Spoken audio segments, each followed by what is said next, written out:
Well, I mean, she obviously she preaches from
have a chair.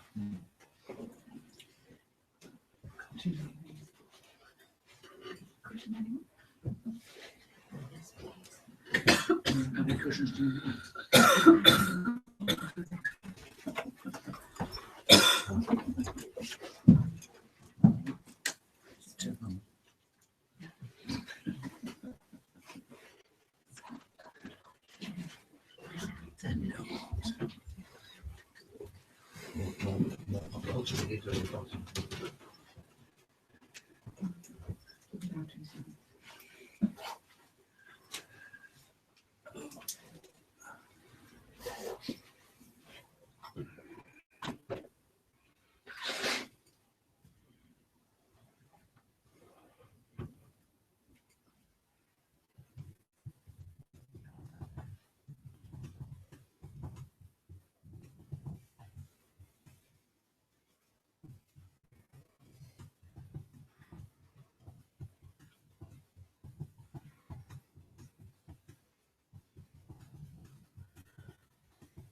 get quite stuffy in here, so if anyone is near a window, if you could take charge of opening it when it's needed to.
It's down, we're down.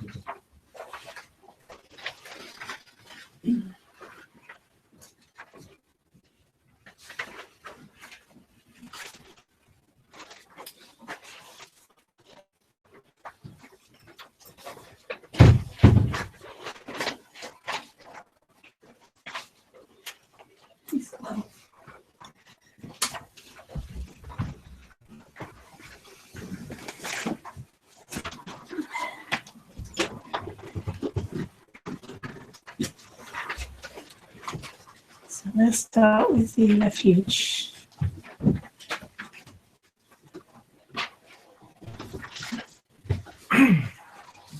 We go for refuge to all the Buddhas, so that all sentient beings may realize Buddhahood.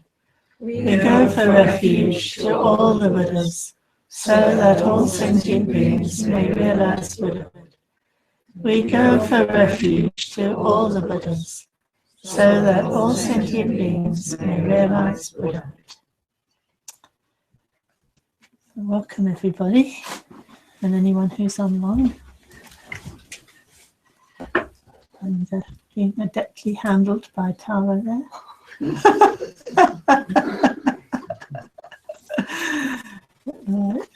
We're expecting Mr. and Mrs. Smith. They're held up in traffic.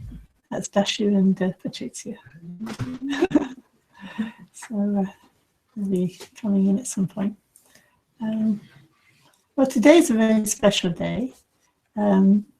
It's a major Buddhist festival called in Tibetan it's called the Churko Duchen, the festival of the first turning of the Dharma wheel. Turning of the Dharma wheel, you might know, is a way of saying that the teachings are set in motion. It's an interesting image, isn't it? The teachings, you know, the Buddhist symbol of a wheel and an 8-spoked wheel. And the Buddha, as he starts to preach, as he starts to speak the Dharma, he sets in motion the whole process of beings receiving the teachings, practicing the teachings, and becoming enlightened. And then, you know, they go the whole cycle, and then they teach, and then that starts other ones practicing, and then they realize it. So it's set it in motion so that beings can now become enlightened because he's now done it, as it were. So it's celebrated every year.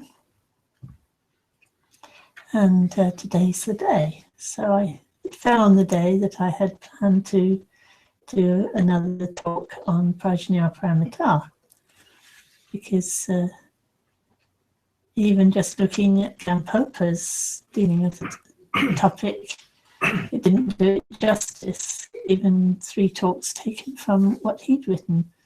But when I saw it was the Duchen, I thought, well, I have to talk about Prajnaparamita in the light of the first sermon of the Buddha. This is called sermon. I'm not sure if that's the right word, but it's kind of known that as the sermon, first sermon. It's called the Dhamma Chakra Pavatana Sutta. So Dhamma Chakra is the Pali for Dhamma Chakra in Sanskrit. So it's very close to this Sanskrit, but just a bit different. Pavatana is to turn. The turning of the Dharma wheel. Chakra is a wheel. Setting, rolling the wheel of the truth. Now you can see at the top there's 4 translations that are available on the internet.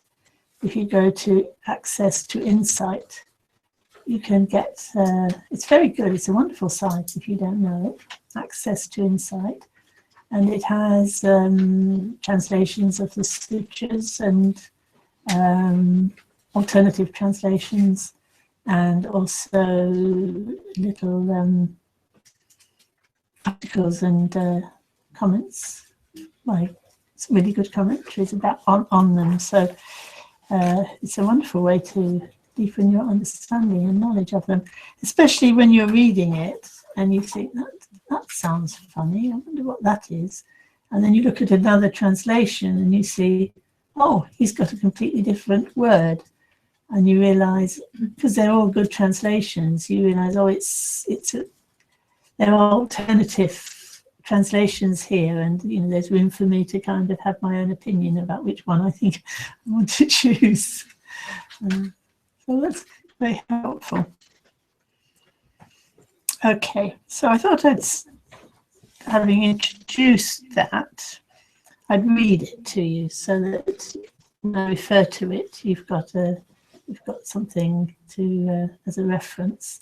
But it's basically things you've heard of, like the middle way, the Eightfold Path, the Four Noble Truths. So that's basically what it covers. It's a very, very important sutra, and I must say, when I first read it, I thought, yes, I understood that. Okay, what next? But now I go back to it, I realize how very profound it is, and how much there is there to tease out. Okay, thus I heard, on one occasion, the Blessed One was living in Benares, in the deer park at Isipatana, the resort of seers. There he addressed the bhikkhus of the group of 5. Do you remember he'd abandoned these 5 friends that he'd been practicing with for years and gone off and started to take food again and take more care of his body. And his 5 friends said, well,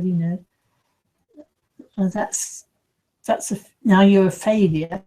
You failed on your mission, because you've now, you used to be a great ascetic and you excelled at asceticism, and now you're just an ordinary person indulging in the senses. So, like, what have you got to say to us?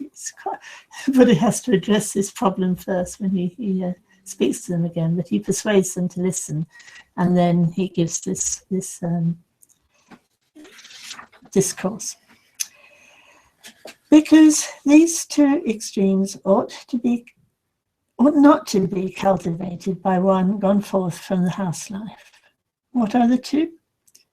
There is devotion to indulgence of pleasure in the objects of sensual desire, which is inferior, low, vulgar, ignoble, and leads to no good.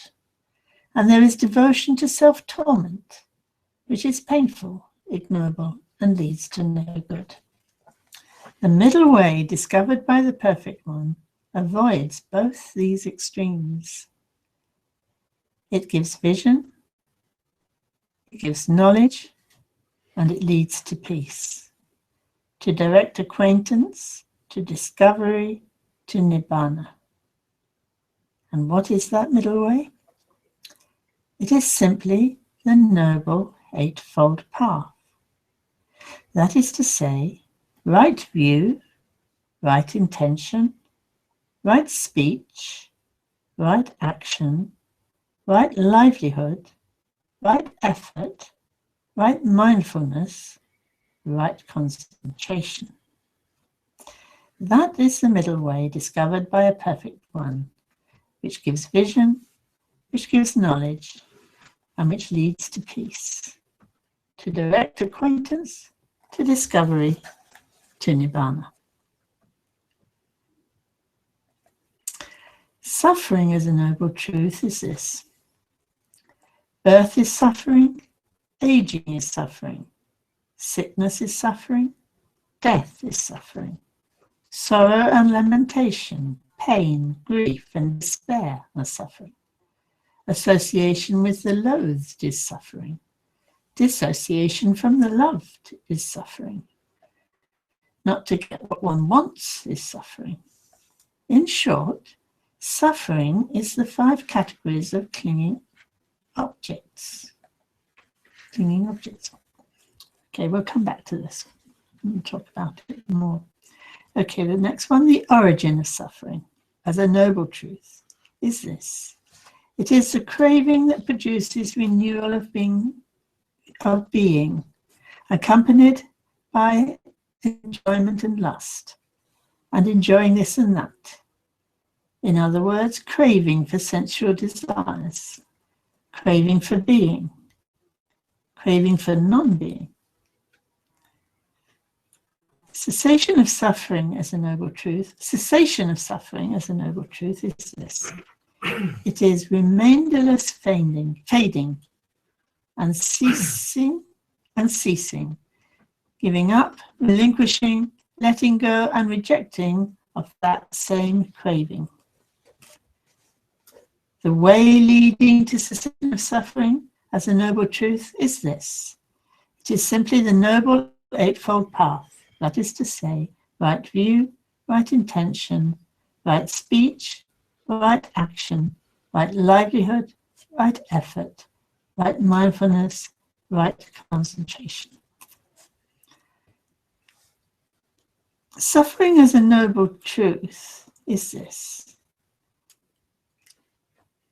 So it now goes through each one separately. And it has 3 sections in each one. So the first is there is this noble truth of suffering. And then such was the vision, the knowledge, the understanding, the finding, the light that arose in regard to ideas, or the other translations say things, in regard to things not heard by me before. This suffering, as a noble truth, can be diagnosed. Such was the vision, so that's the second aspect. Such was the vision, knowledge and understanding, the finding, the light that arose in regard to things not heard by me before. And the third aspect is this suffering as a noble truth has been diagnosed. So not only can it be diagnosed, the light arose realizing it could be diagnosed, but not only that, it has been by me. I've proved it, I have diagnosed it. Such was the vision, the knowledge and the understanding, the finding, the light that arose in regard to things not heard by me before. So now he applies the same sort of formula to the second noble truth. The origin of suffering as a noble truth is this. Such was the vision, and then it goes through the whole line again. This origin of suffering as a noble truth can be abandoned. So that's the second aspect. Such was the vision, and so forth. The light. I like that the light of this vision, this understanding that came to him. This origin of suffering as a noble truth has been abandoned. So not only can it, I have the light of knowing it can be abandoned, and the light of knowing I have abandoned it. So that's the second one. And the third one, cessation of suffering as a noble truth, is this. Such was the vision, light, and so on. This cessation of suffering as a noble truth can be verified. Such was the vision, light, and so on. And this cessation of suffering as a noble truth has been verified. Such was the vision, and so on, that arose in him in regard to things not heard by me before. So each of the noble truths has that aspect of there is the truth, it can be realized, and I have realized it, or it can be abandoned, and I have abandoned it. It can be developed, I have developed it. It can be realized, I have realized it. So because each four of the noble truths has these three aspects, there are these 12 aspects. And so I've only done cessation, and then there's a way. The way leading to cessation of suffering, this is one that's developed. As a noble truth is this. Such was the vision, and so on, the light. And this way leading to cessation of suffering, as a noble truth, can be developed. Such was the vision, and so on, the light. And this way leading to the cessation of suffering, as a noble truth, has been developed. Such was the vision, and so on. So the light that arose. So these were, each of these 12 aspects were like a light of realization of like a life-changing moment of realization for him in 12 first, you can always say, stages. And each one of these 12 was new. It was new. I think you can read it and think, oh yeah, kind of, I know that, I can understand that. But he's saying in a completely new way. Every step, every one of those 12 steps was in a way that he had never even heard of before, that this way of understanding was possible. So I think it's important to bear that in mind, that these are not just kind of, oh, ho-hum sort of truths that, kind of it's not that difficult to understand.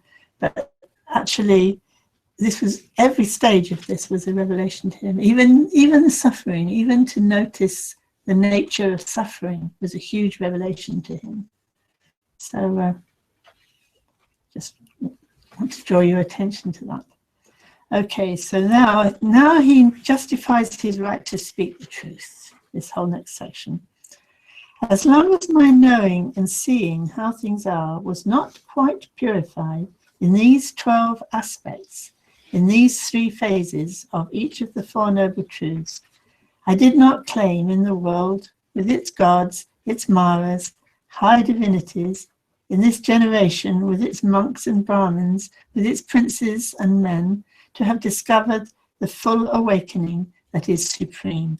But as soon as my knowing and seeing how things are was quite purified in these 12 aspects, in these 3 phases of each of the 4 noble truths, then I claim to the world, in the world, with its gods, its Maras, high divinities, and this generation with its monks and Brahmins, its princes and men, to have discovered the full awakening that is supreme. Knowing and seeing arose in me thus, and this is very important now. My heart's deliverance is unassailable. This is the last birth. Now there is no renewal of being or rebirth. It's really interesting how at this point he talks about the heart.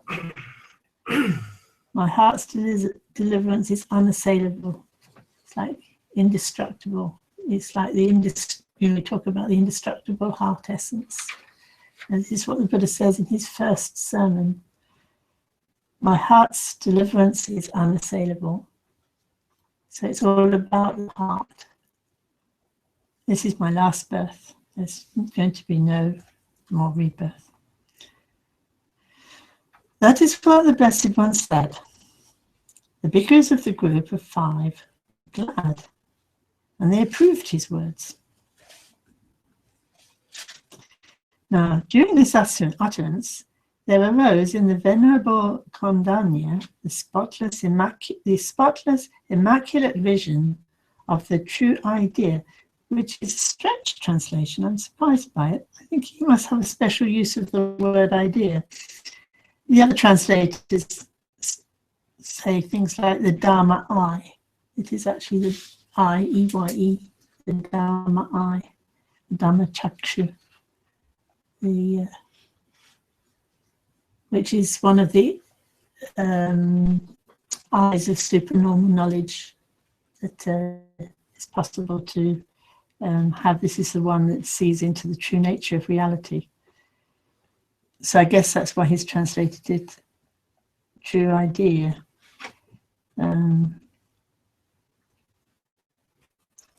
Different translators have different things for this.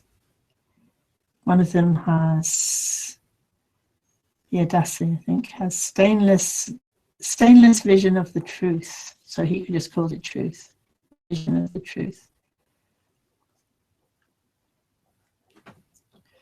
So it's very significant at this moment. He hears the Dharma and in a way, he sees the Dharma. He sees it really.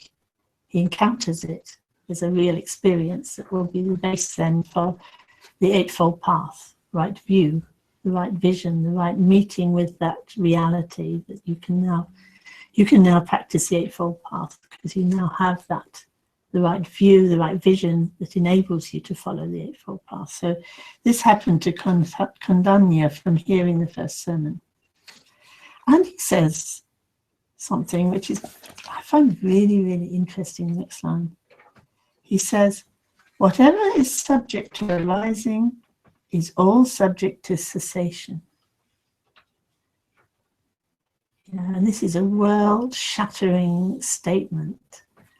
And we think, oh, come on. I mean, it's obvious. At a certain level, our idea of what it means to arise, obviously it ceases. What's the big deal? I think one can read it like that. Everything's impermanent. Well, okay.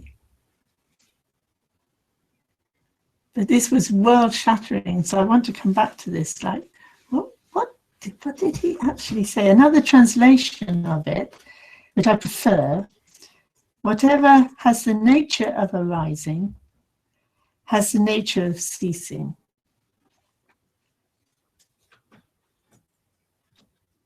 What is the nature then of anything arising? How does anything arise?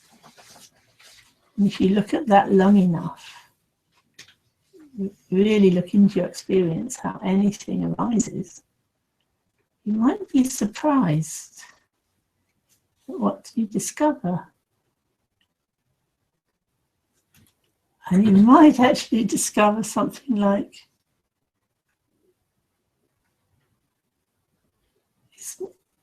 we tend to think, well, something arises and then it ceases. But the nature of arising is the nature of ceasing.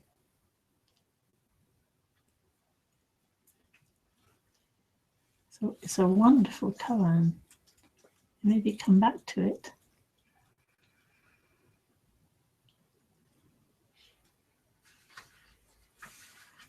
Look at the nature. How does something arise? How does it cease? Very deep insight might arise from contemplating that. Certainly it was an utterance coming from a deep realization by Kondanya. So he utters this world-shattering statement. And when the wheel of truth had thus been set rolling by both the the Buddha teaching it, and then somebody hearing that and being sort of gaining vision from hearing that, it sets the wheel rolling by the Blessed One. The earth gods raised the cry, at Benares, in the deer park at Isipatana, the matchless wheel of truth has been set rolling by the Blessed One, not to be stopped by monk or divine or God or death angel, I don't know what they are, or high divinity or anyone in the world. On hearing the earth gods cry, all the gods in turn in the 6 paradises of the sensual sphere took up the cry till it reached beyond the retinue of the high divinity in the sphere of pure form. And so indeed in that hour, at that moment, the cry soared up to the world of high divinity, and this 10,000-fold world element or cosmos shook and rocked and quaked, and a great measureless radiance surpassing the very nature of the gods was displayed in the world. Wow. And yet what he's teaching sounds quite simple, doesn't it? But it was world-shattering. I always think, I think I've said this before, I think of when you see those documentaries about the universe and all the cosmos and the world systems and everything, and you think, wow, my mind can't encompass such a thing. And yet, from the Buddhist point of view, that's nothing, that's just one plane of existence, whereas actually there's all the gods and all the non-human beings of this, and all the different realms and multi-dimensional, reality, the whole of space teeming with beings. You sort of starts to open up. There's the Buddha, there are these other beings who can actually hear what the Buddha's saying. And like that whole vision is like completely suffused with the light of the Buddha's presence. It's sort of like the whole thing, the whole of reality is like shaken by the power of this truth that's now being expressed. You could think, well, before that was being expressed, it was all trapped in a system, which a closed system where nobody could get out of it because it just kept feeding into itself. And now this break had been made. It's now possible for beings to leave it, to practice and to leave this, make a connection with this other, I suppose you could say dimension, but it's all the dimensions, and this is like the totality of the reality itself. It's kind of radiating through the whole thing. It's kind of like, wow, drama, high drama. And yet such a simple discourse. You could easily think you understood it. I certainly did when I first heard it. I thought, oh yes, a lot of hyperbole, but basically I got the idea. I don't think so. So anyway, then the Blessed One uttered the exclamation, Kondanya knows. Kondanya knows. It's like, in a way, my teaching has actually landed in fertile ground. He's actually seeing what I'm pointing to. And that is how the Venerable One acquired the name Anya Kondanya. Kondanya, who knows? It's quite dramatic, isn't it?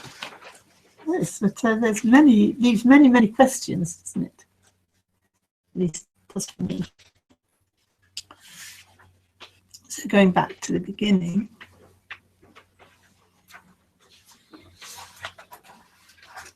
So of course he's talking about these two streams because of the situation with his these 5 ascetics who are questioning his authority to speak because he hasn't he's given up his austerities. It's not actually because the Buddha, they sort of say, well, you weren't anything special. before, when you were doing all these ascetics practices, because you didn't claim to have any great realization then, and now you've given up these practices and are indulging in the sense pleasures, I mean, what hope is there that you could actually be saying anything sensible now? So, a good argument there. And the Buddha says to them, what does he say? The perfect one is not indulgent. He has not given up his struggle. He has not reverted to luxury. The perfect one is accomplished and fully enlightened. Listen, bhikkhus, the deathless has been attained. I shall instruct you. I shall teach you the Dharma. By practicing as you are instructed, you will, by realizing it yourself here and now, through direct knowledge, enter upon and abide in that supreme goal of the holy life, for the sake of which clansmen rightly go forth from the house life into homelessness. A second time the bhikkhus of the group of the 5 said the same thing to him, and a second time he gave them the same answer.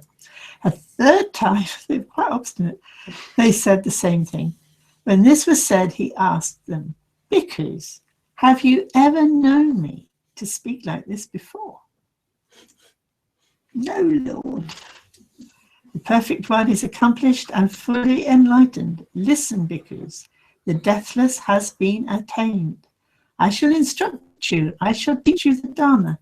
By practicing as you are instructed, you will, by realizing it yourselves, here and now, through direct knowledge, enter upon and dwell in that supreme goal of the holy life, for the sake of which clansmen might go from homelessness." So they took some persuading, but yeah, it's interesting that what finally persuaded was they kind of knew him. They knew he wasn't the sort of person who would say something like that, without good cause. It's quite interesting, isn't it? It's the same today, the scientific community. I mean, why do you believe one scientist and not another? Because they're more credible. You know them, you know that they're honest people with integrity, and if they say something, then you really believe that, they've really done the experiments they say they've done. It's the same here, why do you believe the Buddha? Well, you know the Buddha, you know his whole story, you know how he's an honest person. So would he say it if it wasn't true? No, he wouldn't. Okay.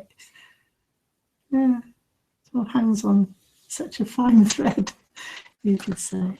Anyway, I think it's really interesting. So that's why he's talking about, he's not indulgent, but devotion to indulgence. I like that translation. If you're kind of devoted to indulging the passions and the objects of desire, that's not going to go anywhere. And in some translations, they say, when it says leads to no good, they said it's not connected to the goal. So, okay, you can indulge the senses, but that isn't going to lead to liberation from rebirth, from suffering. And neither will self-torment, because you know the life of the Buddha. He was very involved in ascetic practices of depriving himself of food and giving himself all sorts of going through all sorts of hardships in order to try and realize truth. And he said, but actually, this is just as useless, really. This doesn't lead to the goal. So he doesn't say, so go on, indulge your senses. And he doesn't say, well, don't do anything that's at all ascetic. He's saying, find a middle way. And he explains that his way is a middle way, but in this paragraph, he doesn't actually say what that way is, except to say it's the Eightfold Path. And I think you really have to take note here that the Eightfold Path begins with right view. That doesn't mean opinion or philosophical idea. It actually means like Kondanya. Something really awoke in him, so that he then could follow with right intention. Like when the Buddha says, I saw it was possible. I saw this truth, I saw it was possible. And then I decided to follow it. I followed it, and I actually reached the goal. So there's that, something has to follow through from that vision. It's not enough in itself. You have to then be very determined and think, I will actually follow that through.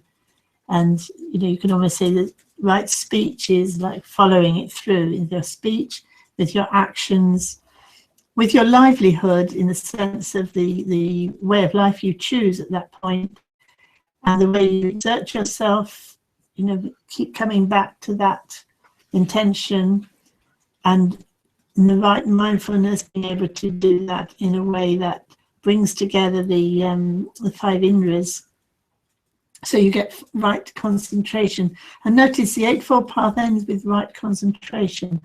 People translate that differently. One translation I rather liked was mental unification or integration.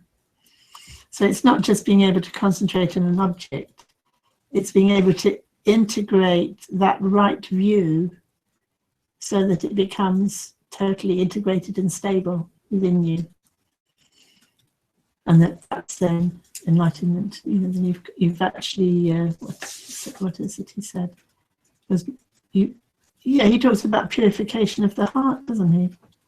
So with that right view, you can arrive at this purification, and as long as it isn't quite purified, you're not in a position to be able to speak the truth fearlessly. You've still got some little doubts, maybe. So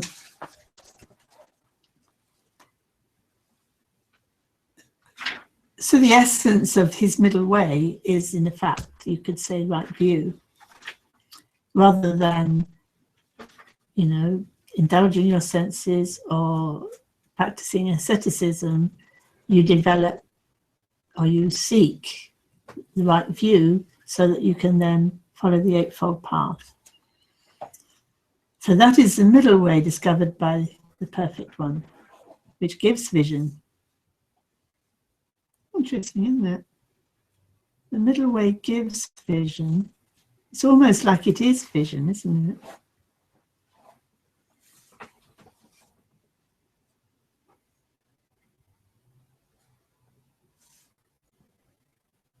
Maybe it's the middle ways to seek the vision,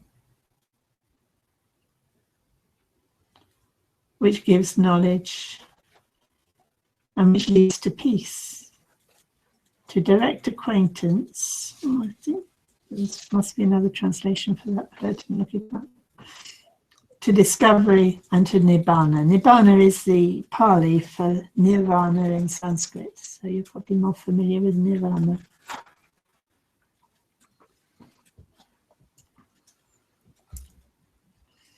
So it leads to nibbana.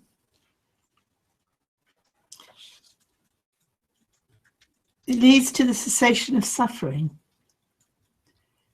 So actually the cessation of suffering is synonymous with nirvana. I think that's important, because when you say cessation of suffering, it might sound like it's just the end of something. But it's actually nirvana, which is reality itself, if you like. You enter nirvana, or you enter the truth, you enter that reality of, you could say, our Buddha nature, of the totality of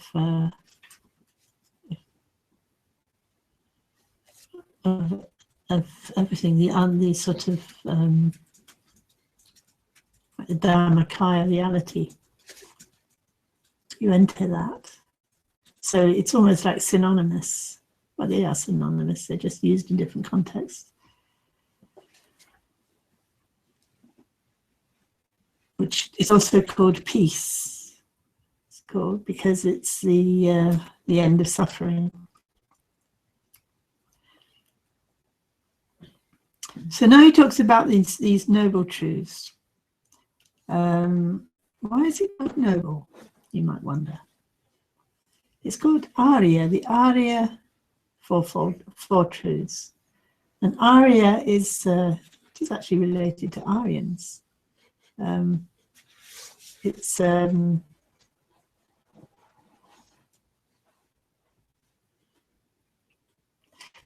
this context, in the Buddhist context, it's refers to those who have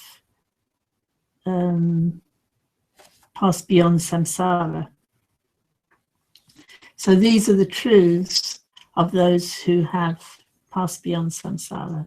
They have actually seen the truth, if you like. So these are the truths of those who have seen the truth in this genuine way. So these are the 4 truths seen by the Aryas.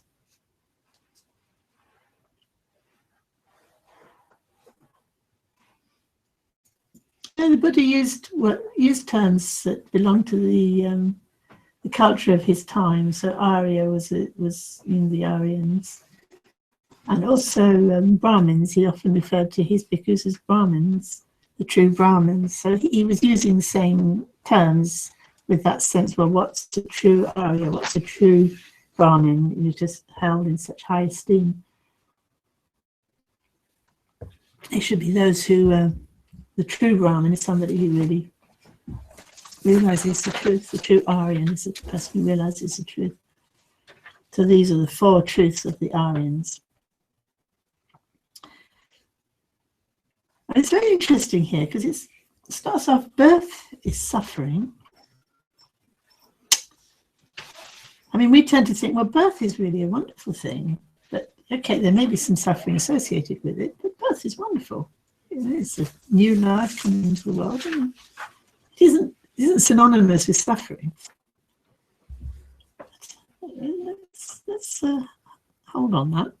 Aging, I think, perhaps I think we think, well, of course there's suffering associated with it, but it can be quite wonderful, But no, aging is suffering, sickness is suffering, death is suffering. Again, we might think, well, okay, you might suffer a bit, but actually there's something very natural about death. We shouldn't think it's bad or awful. But he says, no, it's suffering. Sorrow and lamentation, of course. Pain, grief, despair and suffering. Association with the loathed is suffering, yeah. Dissociation from the loved is suffering. Yeah, I think we would agree, that all sounds right. Not to get what one wants is suffering. That's true, isn't it? In short, and now the next line is surprising, I think. Suffering is the 5 categories of clinging objects. Now that's actually the 5 skandhas. Have you all heard of the skandhas? Well, you hear them every morning in the Heart Sutra because we go through them. But they're basically what makes up what we cling to as ourselves. So our body, our feelings, our perceptions, our mental processes, and our consciousness itself, like what we think of as our consciousness. So these things we think of as us and ourselves, and we're attached to them, actually. So if we're attached to our body, the idea of losing our body is terrifying, isn't it? Or the idea of not being able to feel anything is terrifying. Not being able to perceive, not being able to think, not being able to be conscious of anything. It's like terrifying because, we identify with these 5 skandhas. And now he's saying these skandhas that we cling to are suffering in themselves. They are suffering. You sort of feel, well, is that right? Well, you'd have to look at your skandhas very closely, wouldn't you, to see, is that right? Is the body that I cling to, is that suffering? Is clinging to my body suffering? Is clinging to my feelings suffering? Is that? It makes a subtle difference here. What is suffering? So when you look you're doing your formless meditation and you're looking and you think, so what is suffering? This is what the Buddha was asking, wasn't it? This was his main question. What is suffering and how can you get rid of suffering? So first, what is suffering? So he's looking at these things which we recognize as suffering. As I said, some of them we think are mixed. Nonetheless, he's saying here that birth itself is suffering. And then he goes on to say, clinging to the skandhas, as objects of attachment, if you like, is suffering. That is suffering. The skandhas that you cling to, the actual skandhas you cling to are suffering. So then that raises the question, so what am I clinging to? What is there that I'm clinging to? And I'm clinging to something that is actually the nature of suffering. Very subtle point, actually. So what we're clinging to is suffering. We're clinging to suffering. We're holding on to suffering. We don't want to let our suffering go. Strange, isn't it? We're attached to our suffering.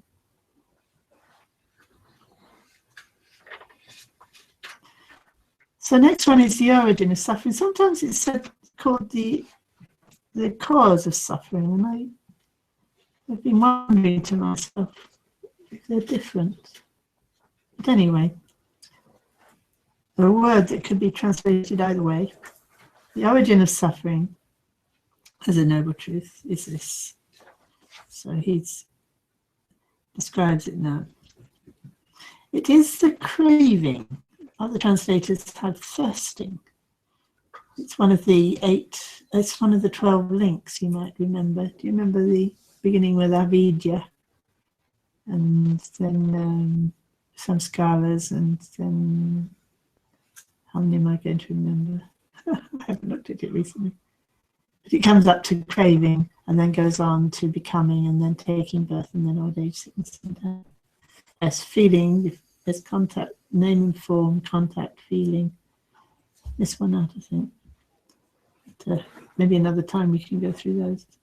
But anyway, the craving, so it's interesting that he doesn't say avidya, which I kind of sometimes think the cause of suffering is avidya, the ignorance or not knowing, not realizing our true nature. But actually in this sutra, he actually says it's the craving or thirsting that produces rebirth.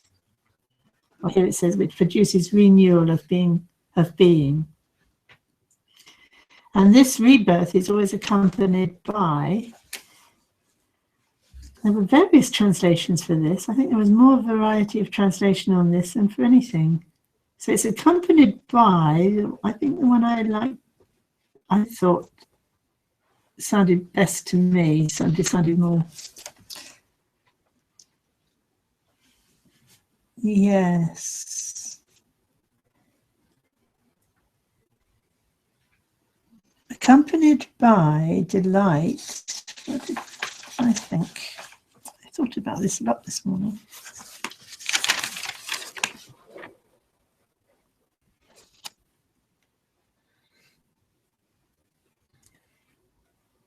Yes, passion and attachment and seeking satisfaction in this and that. You could have that.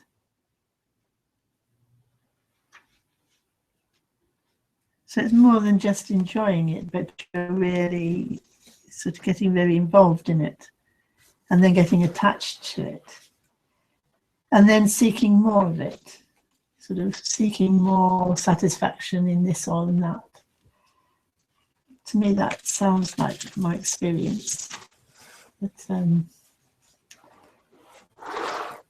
once you've arrived, you've taken birth, then the next thing is, you want something. You want something, and then when you want something, you become attached to that. And then once you've got attached to that, you're still looking here and there for something. So then that's, in other words, craving for sensual desires or pleasures or whatever. Craving for, and then it's interesting that it's these three things: sensual desires, craving for being, and craving for non-being, or annihilation, you might say. Now, if you remember, when the Buddha went to his first two teachers, there was Alaka, Kamala, and Radhaputra. Was it Radhaputra? We read it last night, didn't we? I can't remember his name exactly. But anyway, they were teaching the jhanas, and they would have taught him to the craving for sense pleasures was something that you had to give up, and then they would he'd be going through the different jhanas, which are states of being, and then when you get very refined at the end, it's like you're trying to give up your attachment to being and going over into attachment to annihilation. And they thought that they'd actually reached the goal with this some kind of no perception and non-perception. His second teacher did, and the Buddha wasn't satisfied with that because it was just a state of still, wasn't actually liberation.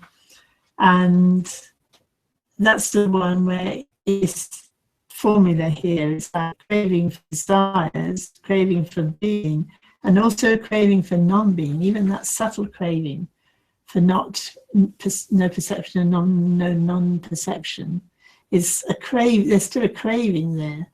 And this was like the thing that was completely new and took him by surprise, that actually there was a truth there about craving that had been missed by his teachers, and that actually when he hit that truth, the light dawned. I think quite literally, I say literally. It depends what you mean by literally, but I mean, what is light? You sort of feel, well, that we say the light dawns, don't we? And I think there's something right about thinking light is associated with understanding and vision. Okay, so that's an important point there. Then cessation of suffering, as I said, some people call it pain. No, I didn't say, did I? Different translators translate dukkha differently. So in some it's suffering. I think two of them had suffering. One had pain, and one had translated it as stress. I can see what he's trying to do, but I think it doesn't quite work.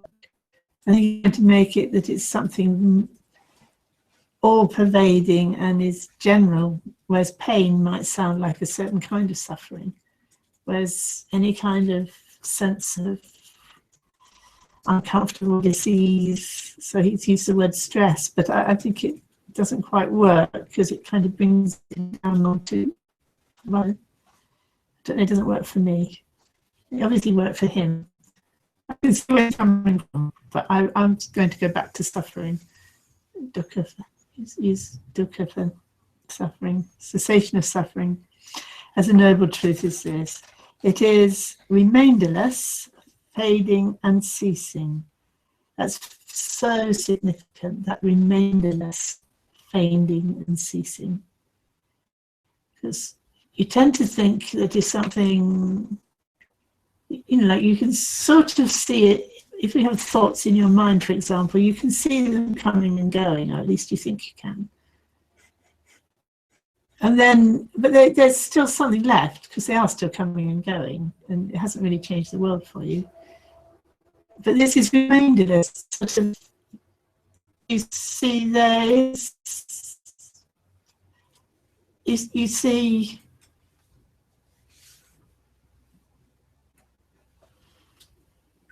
like the craving ceased, and there's no more basis for craving. It's like you're in a different world where there isn't any craving. It's just a different, you've shifted out of where you were, where craving was part of that world. It's now there isn't craving anymore. That's like nothing's left of craving.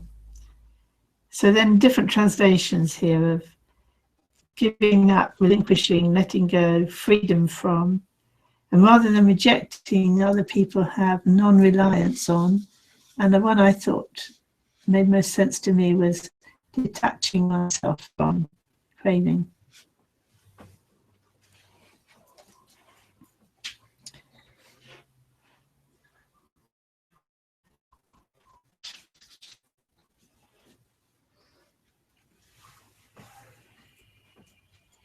So now the last one, which is the way leading to the cessation of suffering, is the Noble Truth.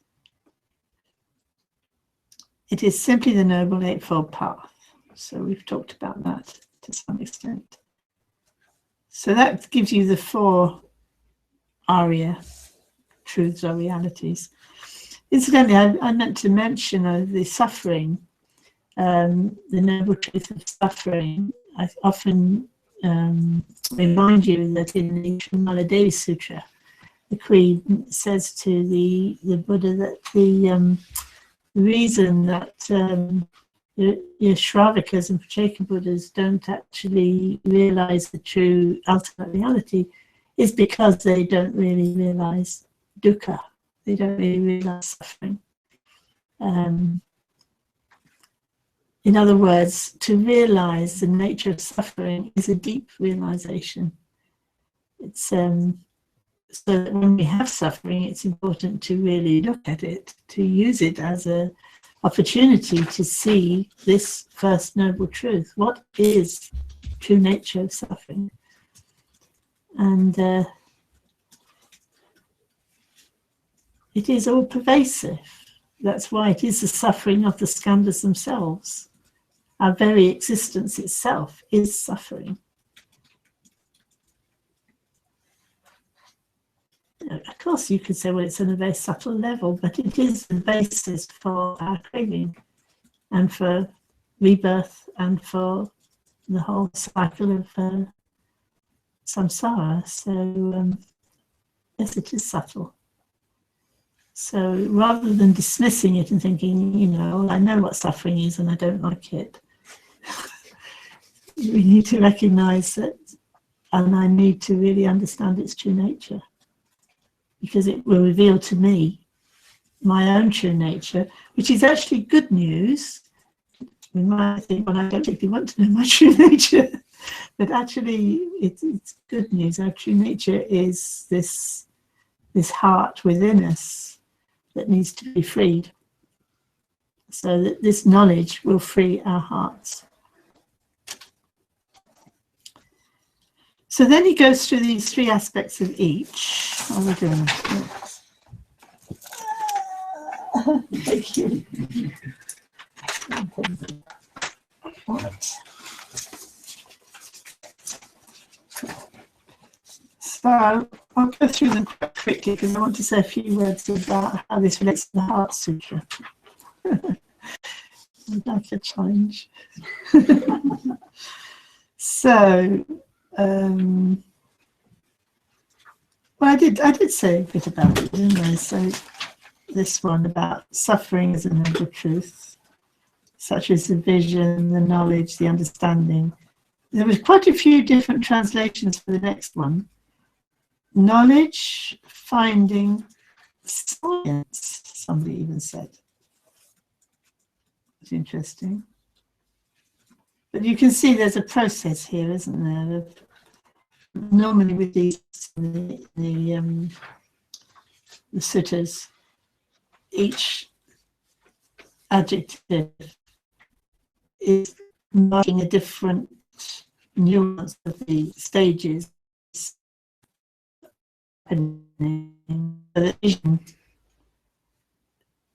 He has this vision of what is the nature of suffering, an insight, and he sees the significance of that in some way.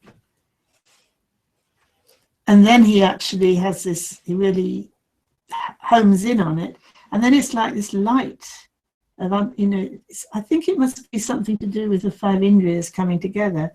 This absolute sense that something's really come into focus. And he knows this is something I never saw anything like this before. I looked at suffering, and I've looked at suffering, and I've looked at suffering. I have never seen it like this before. This is something new. I never even heard that it could be like this. And then I think the diagnosis is quite interesting. It can be known. This suffering can be known. It is something that is possible to know. Of course, if you're ever using the word know here, some translators put comprehended, some put understood, and some say fully realized. So that's quite interesting that one of the translators is thinking that you don't truly fully realize the suffering until you've reached the goal. So that they're not, each one has to be fully realized, which I think is probably right. And it has to be fully realized, and I have done it. So, you know, you five, hear that. I have done it, so I am in a position to speak. And then you have the origin of suffering as the noble truth. And again, this is the same sort of sense of the light dawning. It's a very powerful vision of something that he'd not even thought of before, not even heard of before. He recognized that this suffering can be abandoned. It's not essential to my nature. That's a huge thing. It is unnecessary, it's contingent, it's not of the nature of my being. I don't have to have it. So that's a huge flash of understanding that this can be abandoned. And not only did I realize it could be abandoned, I have actually abandoned it. I have abandoned this craving. So, you know, listen to me, I can tell you from first-hand experience. And then that cessation of suffering. So again, he has a vision of the cessation of suffering. So he has abandoned the craving. And again, maybe each one has to be completed separately. He sees what lies, if you like, when the craving is no longer there. What is the nature of reality when there is no more craving there? That's a really, really important point. What is the nature of reality, or my experience of reality, when there is no more craving? And that is the nirvana. That is you could say, his Buddha nature. He realizes the true nature of reality at that point. So it's not just that craving is finished. Like the craving was something that could be abandoned. What he realizes is not what can be abandoned because it is ultimately real. So this cessation of suffering is ultimately true, real and unchanging. And he realizes it can be verified. So having the vision of it, he then could, I like the term verified, but other translators would say to experience it directly. It can be experienced directly, it can be realized. So having seen a flash of inspiration, I could realize that. I could actually reach that, and I could actually realize that. I could actualize it or verify it by my experience. And I have done that. You know, not only could it be, I saw that it could be done, I actually did it. So here we are at the cessation of suffering. But then, beyond that, he realizes that actually there is a way to realize it. So this is another great flash of understanding. I mean, he'd just done it, but it's almost like he's then looking to see what he'd just done or what he was about to do. It depends how you think about these, but if I'm going to follow that, if I'm going to realize that, what am I going to have to do? He's great flash of realization. I keep with this view, this light that's kind of dawning on me, with this view, if I then follow it through with my intention, with my actions, with my livelihood, with my effort and my mindfulness and my concentration, I can actually actualize it. And that's what he does. And I not only have I seen that there is that way, I have gone that way and proved it. So here you are. Here I am. You could do the same. This is my, this is what I'm telling you. It's very, very powerful, isn't it? Very powerful. And then there's this, more or less I've covered the next bits, I think. So you've got this first sermon, if you like, this Dhamma Chakra Parivartana, talking about how birth and death and that list of things, where are we? Yes, birth is suffering, aging is suffering, sickness is suffering, death is suffering, and so on. And then you've got the Heart Sutra. So what does the Heart Sutra says? There is no birth. There is no death. There is no 12 links. There is no suffering. There is no wisdom. There is no cessation of suffering.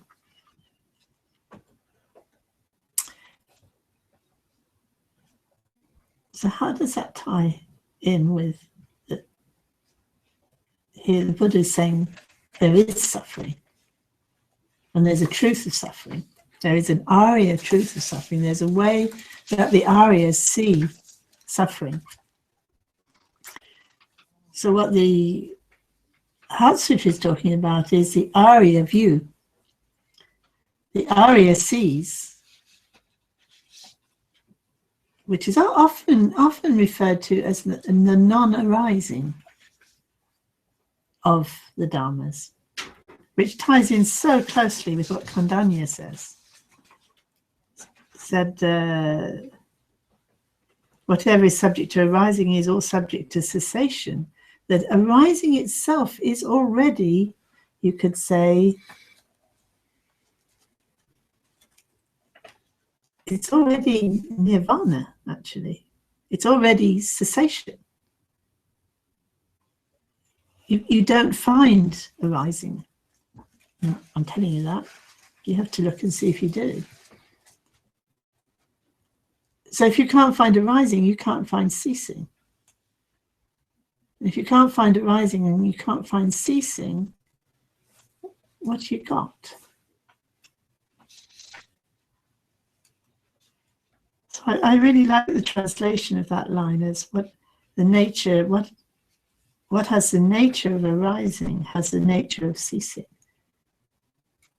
If you understand arising, you understand ceasing. If you understand ceasing, you understand arising. And it's no use just saying, well, I mean, they do. The Mahayana Sutras are full of that there is no arising and ceasing. The Mahamudra verses or Dzogchen all about there's no arising and no ceasing. But what does that really mean? I mean, it's earth-shattering to realize what that means. You could make that your koan. What is arising? What does it mean? Arising. What do I mean when I say arising and ceasing? And this is where the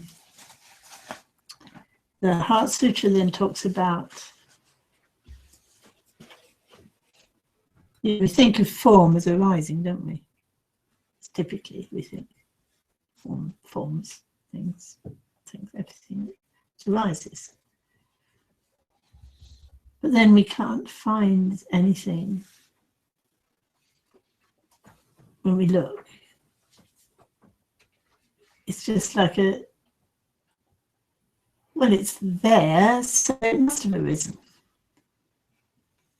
But what does it actually mean to say to us? So then the Heart Sutra is just giving us a bit more of a hint. Form is empty.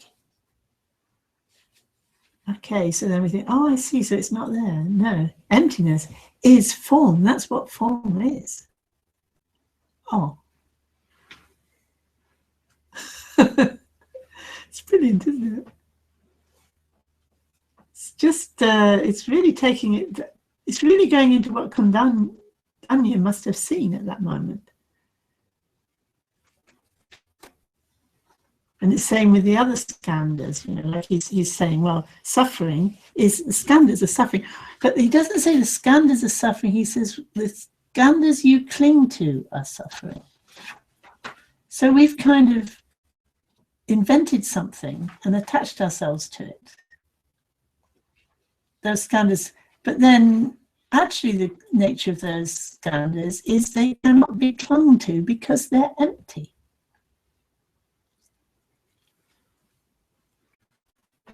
So it's not saying there aren't any skandhas. It's saying what the skandhas are cannot be clung to. If you cling to them, you're clinging to something that isn't actually the skandhas, in a sense. You're clinging to something that's not real. But when you see the reality of what the skandhas are, they're emptiness. And then you think, oh, and what is emptiness? It is the skandhas.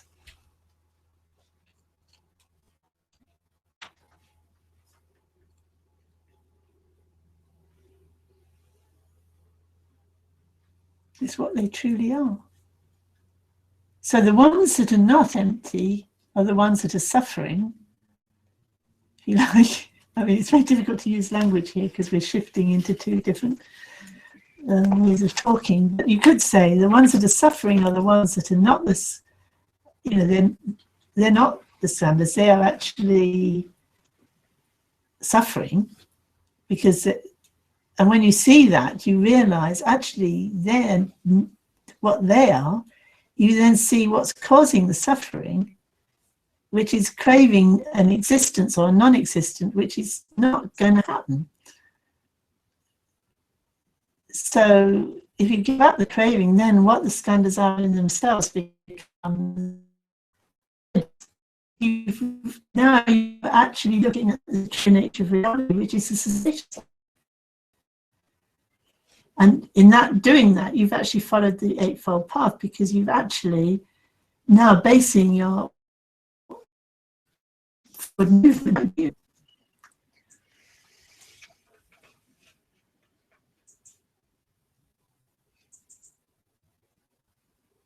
And that's Prajnaparamita, the subject of my talk. So does anyone have any questions?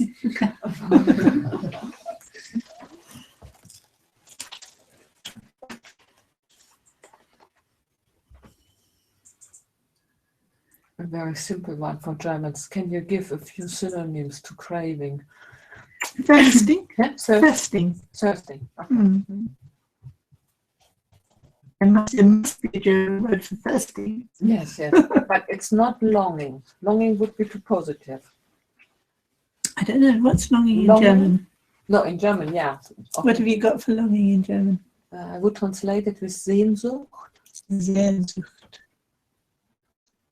Does that have a negative connotation of any kind? No, no, Okay, it's not Sehnsucht then. no. Okay. Yeah, but thirsting for me Right. is okay.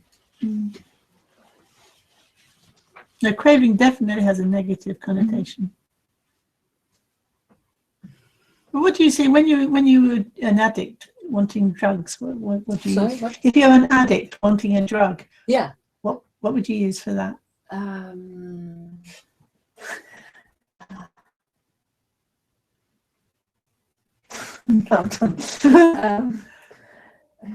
Abhängigkeit, dependent. Right. Interesting. Yanka would be more informal. Is that hanker? Yanka. Yanker. That must be like English hanker. Which Okay. is pretty much the same. Yeah. Mm-hmm. Yeah. Hankering. Okay. It takes a lot of thought, doesn't it? And in these studies, they've done a lot of thinking about these words, trying to work out, because the problem is the original Pali or Sanskrit has different connotations, and all our English words have different connotations. So you end up kind of switching them back and forth, and you've got one word and I can't use that because I've used it there, so maybe I should use that with that. But it's good to think about it, because if you then apply it to your experience, you can kind of work out, well, this is a process, and these is words along this spectrum of meaning. You can kind of get the idea. But sometimes it's quite good to come up with the right word.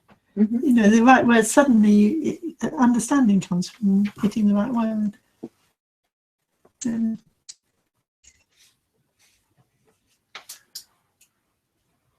Hankering. That's a good one, isn't it? Hankering. Craving. Becomes hankering.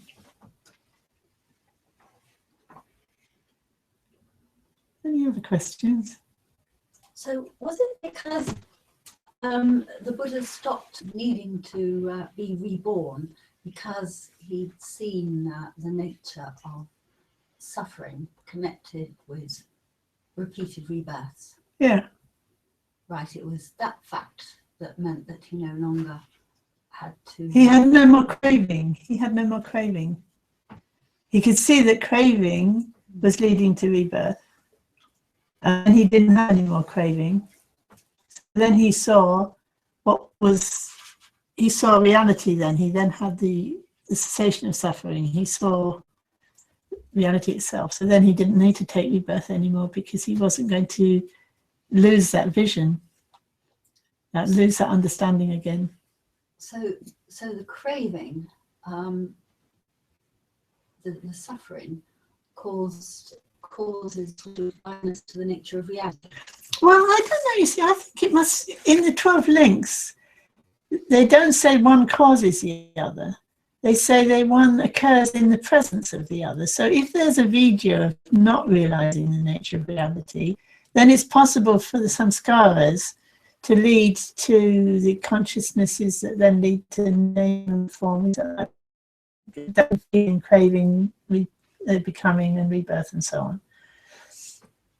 Oh no, I've lost track of what I was saying. Oh yes, about avidya. What was I saying? You picked on the word cause. Oh yeah, that's right, cause. So it's just in the present. So you can have a vidya that didn't cause, it doesn't cause the samskaras, but if the avidya is there, then the samskaras lead to the next thing. So when it comes to feeling, it's not that feeling causes craving, but it's in the presence of the avidya and the feeling that craving arises. So if instead of avidya, you have vidya, in knowing, then actually it's not necessary for the craving to arise. And therefore becoming and birth and suffering and so on doesn't have to arise. So it's because they're both present rather than one causes the other. I don't know if that's your question, but it was quite interesting for myself to sort that out in my mind.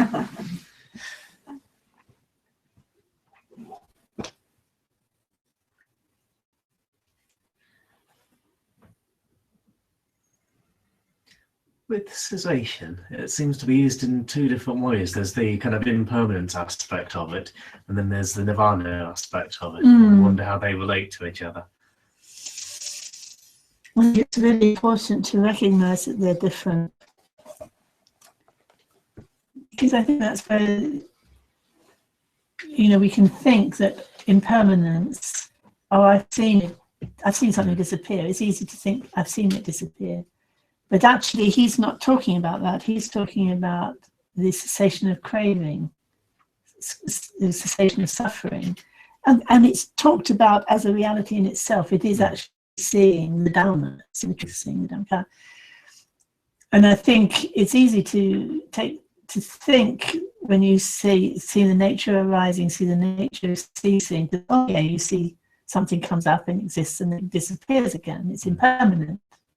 actually, and this is what all these Dzogchen and Mahamudra and Mahayana teachings are hammering again and again and again. No, that isn't what is meant. But yes, it's true. We do think things arise and stay and cease. But as soon as you really look, you see that is not true. And you have to look yourself to see that, and then you need some pointing out instruction to help you to see what then, because you're left hanging. But it's so easy to, and often, of course, in everyday life, just using the word impermanence is fine, because you can get, your suffering is already relieved a lot if you can actually accept that, impermanence, like change and impermanence. If you don't try to cling on to things as if they're going to last, you don't suffer so much from attachment to things you like, because you don't get so attached because they're not going to last. And you not suffer so much from things you don't like, because anyway, that's not going to go on forever. So on a certain level, it works in a ready way. But when you look at it in detail, that just realizing that isn't earth-shattering. It's just common sense in a way. Whereas this is quite, earth-shattering, to realize there is no arising and no ceasing, and that is nirvana. So that's the big difference. You get a lot of people who present Buddhism as if it were no more than just teaching about impermanence, which is like some good solid common sense, sensible way to live your life.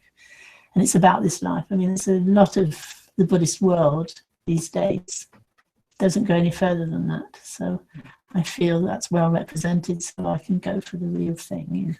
But it's very difficult to relate to it's very difficult to imagine being able to perceive the non-arising and the non-ceasing. Yes, you have to. You can relate to impermanence. Yeah, exactly. It's all about you. Exactly. So that's why you have to practice shamatha vipassana. That's why that's stressed so much, because you won't see it just by, in our usual distracted state. We won't see anything more than ordinary impermanence. But even that is quite helpful to kind of take that into account, because it's true. But if you really want liberation, that's why it's unlikely to happen unless you spend a lot of time developing shamatha and vipassana. Although, at the time of the Buddha, people simply encountered the Buddha and they then got the vision. So, it's because we're living the dark age that we have to do a lot of meditation. Because in the early disciples, they didn't have to do much of meditation. It doesn't say they got enlightened from meditation. It says they got enlightened from encountering the Buddha. So this shamatha and vipassana is our way of encountering the Buddha. We can encounter the Buddha within our own experience, but we have to work at it.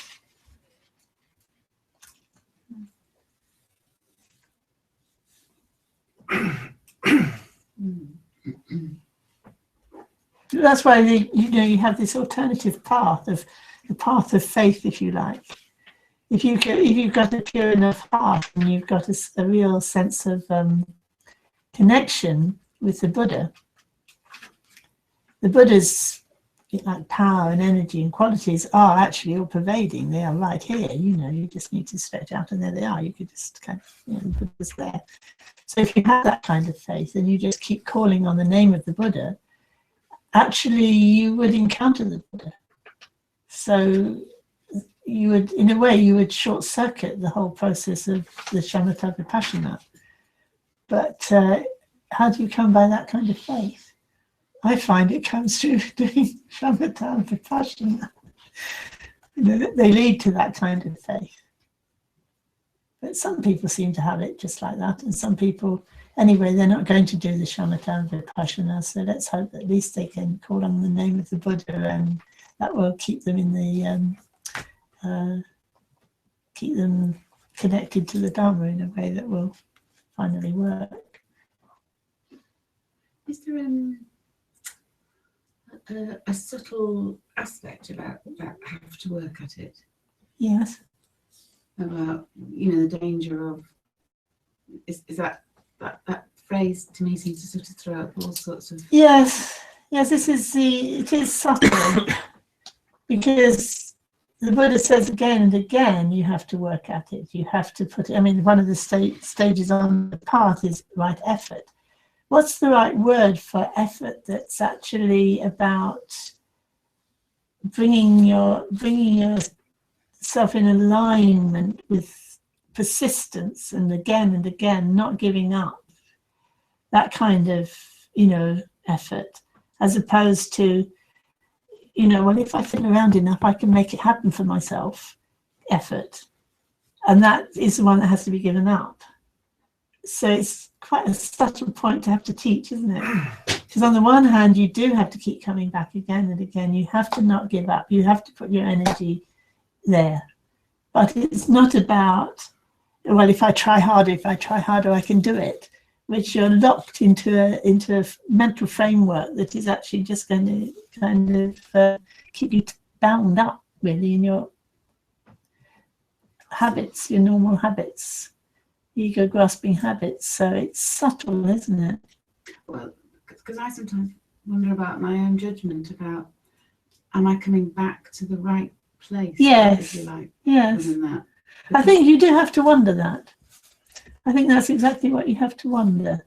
So that, like when you're doing anything that requires skill, you give it your best shot and you can tell by the result whether you got it right or not. Like sonar and the musical instrument. How do you tune an instrument? You tune it a bit and then you listen. You tune it and then, oops, it's too tight.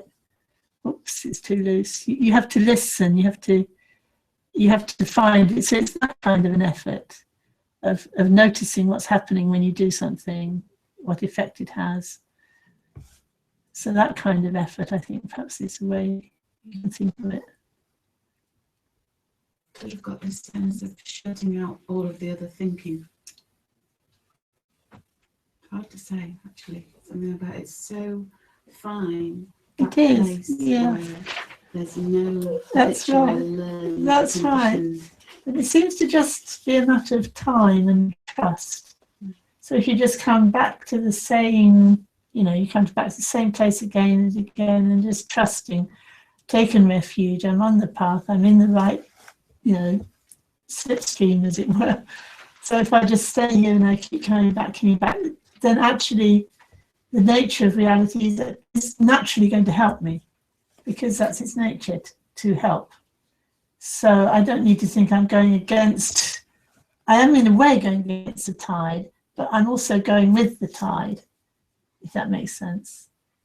The tide of the compassion of the Buddhas, I'm going with that, even though I'm going against the tide of my habitual patterns. Yeah. It's almost like I get it and I don't get it. That's good. That's good. It gives you something to play with. Yeah. I'm curious about the way sometimes I hear the Dharma and understand it maybe through the filter of like Puritan cultural values. Oh, yeah. And I think, it comes up for me.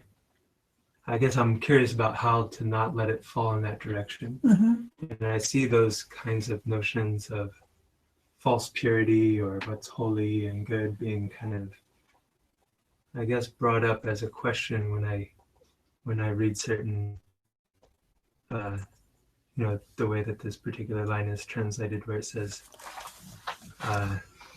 there's devotion to indulgence of pleasure in the objects of sensual desire. Mm.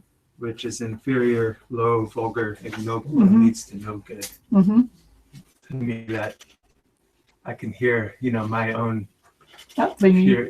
just that kind of like Right. that Puritan culture we come from. I know, it's funny, words do resonate in funny ways, don't they? So I think the same with me, that when I looked at that and then I read it again more carefully. devotion to indulgence, you know.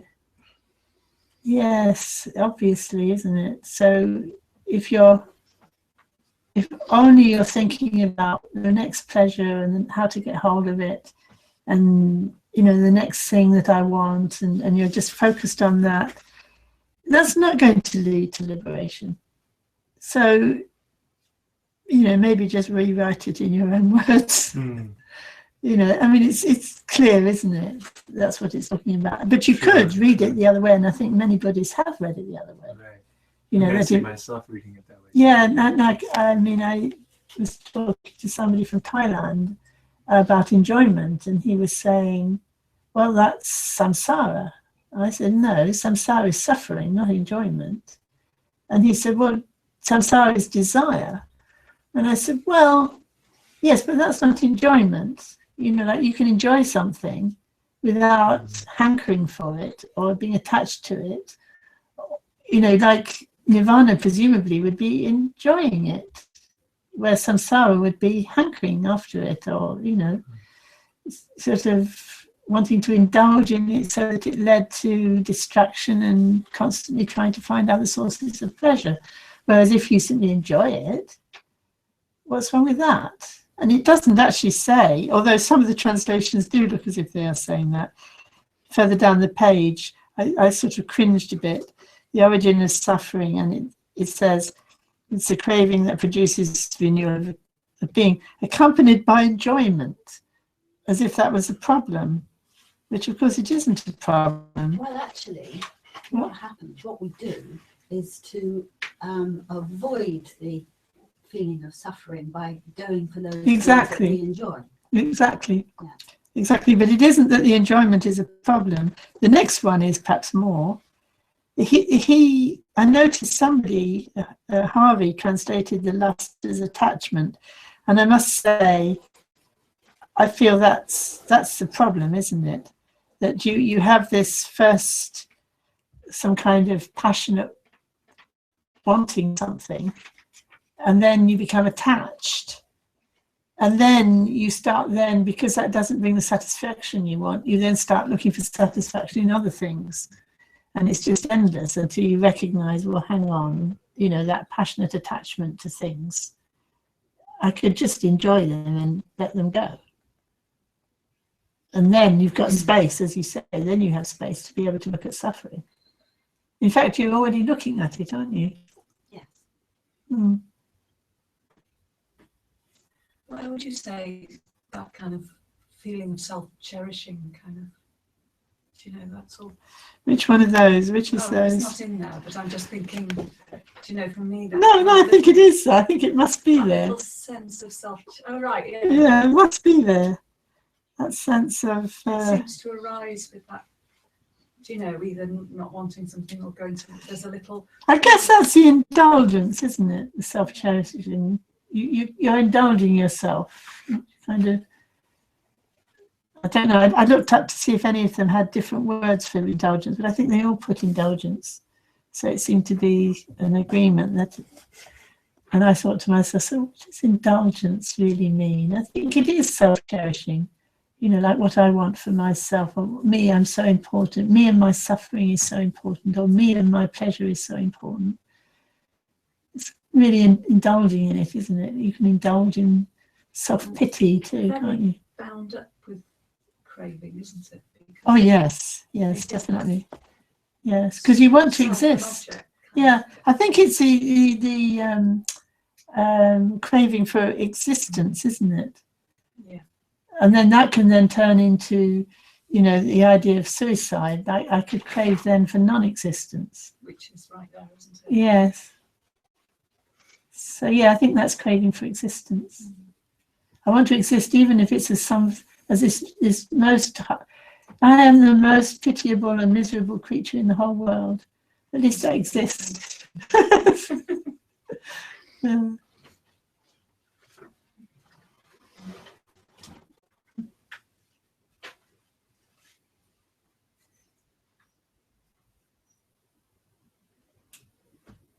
So we decided we were going to celebrate the Chokojuchen by doing the Samantabhadacharya Pranidhana around the stupa, offering these lovely lights that David has given us, and any other lights we have.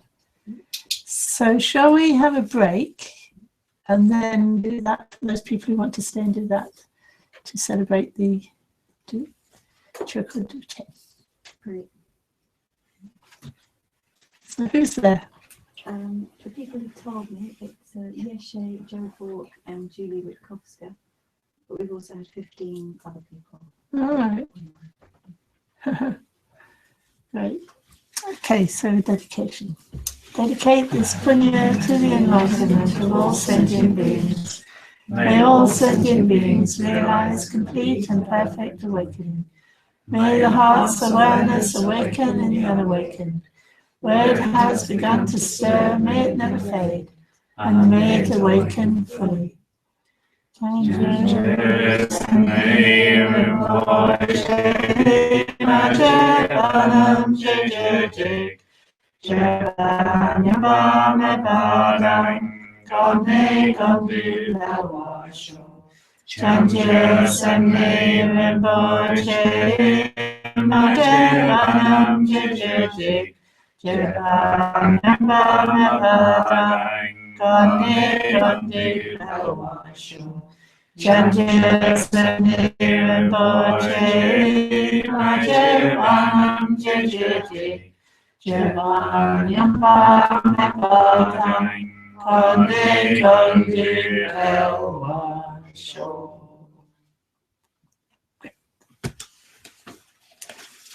noticed Dashu and Patricia are back.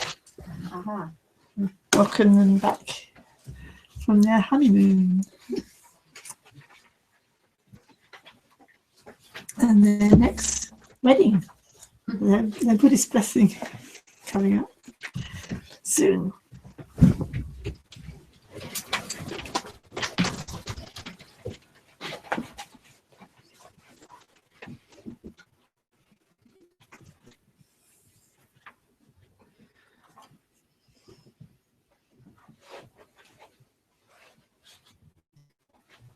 So we're going to have a little break now, cup of tea, and on. Anyone wants to say? I think there's also cake in the tin. I think all of you know about the diner box in the hallway for donations, and then anyone who wants to stay, maybe in about half an hour or so, can gather at the stupa and do the prayers and light candles. So we'll just all congregate there. And the next day is the 3rd of September. Bye, everybody.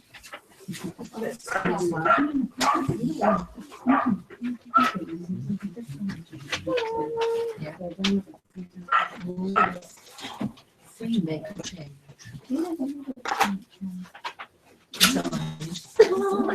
Yes, I know. They're quite close, aren't they? All the cobwebs. No. Really good idea. Otherwise, it's tough. Don't worry about it. Yeah. It's amazing how you stop worrying about when it hurts.